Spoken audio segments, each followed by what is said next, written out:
Friends, welcome to our channel. ఎవరైనా మన ఛానల్ని సబ్స్క్రైబ్ చేయని వాళ్ళు ఉంటే మాత్రం వెంటనే సబ్స్క్రైబ్ చేయండి. ఈరోజు మనం ఏపీ డిఎస్సిలో భాగంగా 3వ తరగతి తెలుగు పాఠం యొక్క ఇతివృత్తాలు అలాగే ప్రక్రియల గురించి తెలుసుకుందాం. మొట్టమొదటి పాఠం వచ్చేసరికి తెలుగు తల్లి అండి. దీని యొక్క ఇతివృత్తం వచ్చేసరికి దేశభక్తి, ప్రక్రియ, గేయం. రెండవ పాఠం మర్యాద చేద్దాం. ఇతివృత్తం వచ్చేసరికి హాస్యం, ప్రక్రియ, కథ. మంచి బాలుడు ఇతివృత్తం వచ్చేసరికి సహానుభూతి, ప్రక్రియ, గేయ కథ. నా బాల్యం ఇతివృత్తం కళలు, ప్రక్రియ, ఆత్మకథ. ఉడుపు విడుపు ఇతివృత్తం భాషాభిరుచి, ప్రక్రియ, సంభాషణ.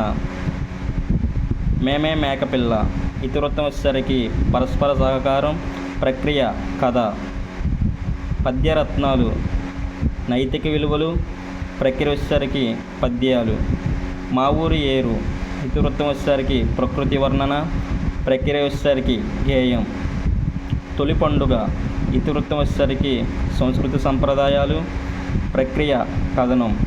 అదేవిధంగా మనం చదివేటప్పుడు ఆ పాఠం యొక్క కవి యొక్క రచనలు, బిరుదులు, అదేవిధంగా పాఠంలోనే ముఖ్యమైన పాత్రల గురించి మాత్రం తెలుగులో మాత్రం తెలుసుకోవాలండి.